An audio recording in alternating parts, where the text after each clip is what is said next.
Frank. Hey y'all, good afternoon. So I want to give you guys a quick tip because I keep on getting asked about these fraud alerts and these identity theft and all these things with getting approved for real estate financing and for business credit. And I really want to explain this to you real quick. And so I'm going to good afternoon, real quick afternoon nugget, because you guys are getting denied for real estate financing, hard money loans, cash out refinances, home equity lines, also for business credit cards. Can you guys hear me? Somebody on here, because I'm trying not to be super loud. Who's that? Is that Franklin? Franklin, can you hear me? So listen, I want you guys to know that when you guys are doing, like, I'm not going to say you guys, I'll say somebody else. So when you guys are investing in credit repair. Hey Shannon, let me know if you guys can if you can hear me. Shannon, what do you be doing? You always be on here. So when you guys are doing some of these shady things, now I'm gonna say not you, y'all aren't doing them, but say you invest in services with somebody and they don't. Okay, not y'all. I'm gonna look to the left, look to the right. Right, but when you guys are doing these things, trying to get things removed from your file, and you're doing like identity theft and fraud alerts and all those kinds of things, guys, you ran it into the ground, right? So you know that I don't do stuff like that. Like I tell you guys to do it the right way for the right reasons, but I want you to understand why the lenders are denying you, okay? So listen to me clearly. When you guys add like the freezes, the blocks, the fraud alerts, and all those things to your reports, I understand that some people do that because they feel like it is going to help them get things removed from their credit reports. Okay, fine. I'm not. That's a whole other thing for another day. Because I'm going to jump in here real quick, and I'll do a deep dive when I do my real video. But I want you guys to understand the logic, right? High level strategy. Guys, these are creditors. So if you have, let's say you have an auto loan from a company, and then you got the car, you didn't pay it back, you default, and then you go ahead, you invest in credit repair, and then you add a fraud alert and you get the whole item deleted. Well, guess what, y'all? The lender, the bank, is out of their money because now you got the item removed from your file. So what happens? You guys are less likely to pay for it. Like, let's be real. Y'all get things deleted, and then you try to go ahead and get new credit, but in the midst of that, the lender is out of their money. So you talk about lender, and mind you, I'm on your side, but I'm letting you guys know that when you do some of these things, you're blocking your blessings, right? Like, you got a fraud alert to delete a $1,000 credit card, and that's blocking you from your $300,000 mortgage pre-approval, from your $50,000 line of credit. Like, come on, somebody. So what happens is that the creditors are out of their money, and guys, it equals hundreds of thousands, millions of dollars in loss, in defaulted debt. So now when they see that, now think about what happens. So you had something, and maybe it was, and guys, remember, I'll do a bigger deep dive video for YouTube, but I wanted to give you something for today. So you guys have something on your credit report that's negative. You claim a fraud alert or whatever. You get the item deleted, and now you go ahead and apply for new credit. But you guys have that fraud alert still on there. Well, guys, the lenders are looking at that like, okay, if this person was truly a victim of identity theft, okay, fine. Prove it to me, show it to me, right? Because what they don't want to do is your new lender doesn't want to give you the money and then you do the same exact thing to them. Come on, somebody. These are lenders. So you're looking at a lender who lost hundreds of thousands of dollars, sometimes millions. Oh my God, my mouth is so dry. And then you're trying to get money from a new company, guys. And so they want to verify if you are truly, and some people honestly have, if you are truly a victim of fraud or identity theft or whatever, then that's fine. That means you're going to have the documentation and proof to back it up. But what you can't do is want to wipe everything away off your credit reports. Now you have no credit history, no anything at all, a bunch of fraud alerts, and then go to a new lender and expect them not to question that. Guys, I want to say something to you. If you're 45 years old and your credit report says you have no credit at all, come on, you ain't had no personal loan, no credit card, no student loans, no nothing. Like, some of y'all go way too far with this. And you know my brand, we don't do that. I show you guys how to, exercise your rights underneath the Fair Credit Reporting Act, right, and get off anything that's inaccurate, unfair, rebuild and all those things. But guys, there's a way to do something. So always understand too. Oh my God. I'm off to drop. Understand that some of these like quick fixes, right? You can do them for credit cards. You can do them for personal loans. You can do them. Shane, can you guys still hear me? You can do them for credit cards. You guys can do them for personal loans. You guys can do them for small things. But when it comes to what? The big money. What do we talk about? What do I help you guys get? The 6 and 7 figures. When it talks about the big money, guys, you're going through underwriting.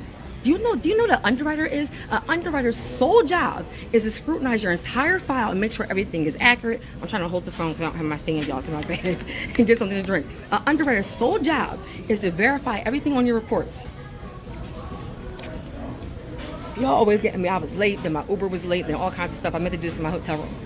You guys, an underwriter is going to scrutinize everything, your reports, your income, your application. It is a different level. Somebody say that there's levels to this. So when you're just applying for a credit card, they're not doing all that. But when you're looking at the 6 and 7 figures, and I had somebody in my group ask me about an FHA mortgage. Well, underwriter, and a lot of them, they've been doing this for years and years and years. So they've seen the trends. So before, every now and then, somebody was a victim of identity theft. Now, 70% of everybody, every single file that comes across their desk is identity theft. No, like, come on, y'all. So what you have to, so next steps, and let me answer the question. So for business credit, for real estate financing, for big money, somebody say 6 and 7 figures, for big money, they are going to do their due diligence, especially for unsecured, guys. When you guys are going for like unsecured business lines of credit, guys, there's no collateral. So think about it. If you get an auto loan in your business name, you have the vehicle. So if you default on the vehicle, what happens? They can take the vehicle back, right? It's collateral, even for a house, right? But especially, hey, Nick, look, I was just talking to Jose, and he was like, y'all meeting? We're gonna meet tomorrow. And he couldn't get to me in time. But anyway, hey, Nick, hey, Philly, I'm on my way back. So for the business credit, guys, for unsecured items, guys, that's a higher level because they want to assess the risk in lending to you. Listen to me. They want to assess the risk in lending to you. So when you have all these fraud alerts and freezes and all these things on your file and you can't verify it and you have no other positive credit, you look like a high risk, which means they are going to deny you. So takeaways, guys, stop just doing everything, not understanding what you're doing, why you're doing it, and stop acting like, stop leaving your file like that and not establishing your own primary trade lines when you're trying to get to the big money. Can it be fixed? Absolutely. Can I help you? Absolutely. It's not even a super long process, but I just want you guys to understand why the lenders are denying you, because they don't want to then give you some money and then you go ahead and default and do the same exact thing. Okay, guys? So I wanted to real quick let you know, like, for the fraud alerts, for the freezes, and I even had somebody in my group, shout out to everybody in Credit Lovers Lifestyle, shout out to everybody in Elite 10. I had somebody in my group say they were going through a refinance and they also were in credit repair, and that the lender was like, hey, we can't get access to your reports because your reports are blocked, they're frozen. And so she asked me, she said, should I unfreeze my reports? And guess what my answer was? Absolutely. Who's going to give you the money, the lender or the credit repair person? So if the lender needs access to your reports, this is a nugget. Some of y'all got fraud alerts and freezes and blocks, and you're applying for credit, and you're like, Terry, I got a high credit score, and Terry, no, I did my fundability, and Terry, I got money in the bank, I don't know why I'm denied. You're getting denied because you got all these blocks. So when you do a block, you guys are telling the credit bureau, do not give my information out. And then you're applying for credit. The lender cannot access your file, and you're wondering why you're denied.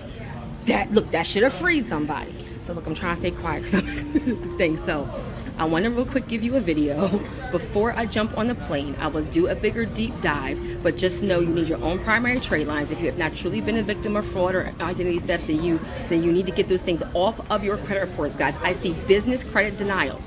Listen to me. I see business credit denials. It will literally say, can approved applicant remove fraud alert? Come on, somebody, okay? So either if it's legitimate, fine, then you have the proof. If it's not legitimate, get it off of your reports before you apply. And if you have a freeze, if you have a block, your file must be unblocked, unfrozen for the lender to get access to lend to you. They cannot assess the risk. They can't access your file.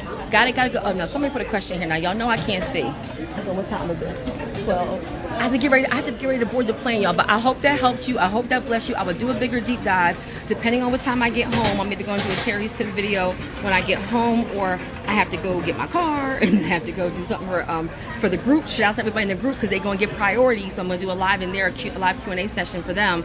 And then if I post the video, it might be late tonight.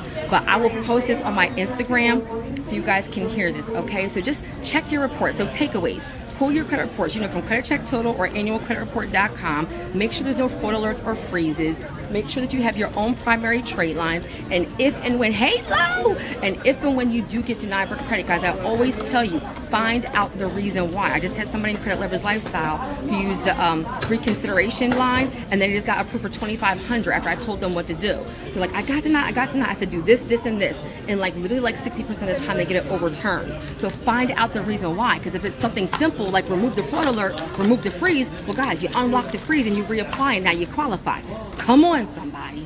All right, so listen, you have a super amazing day. I'll post a video later on, but because this question is coming up more and more and more, just know for big money, they are going to scrutinize your file. You need to have proof. They want to make sure it's valid. Got it, good, y'all. All right, listen, have an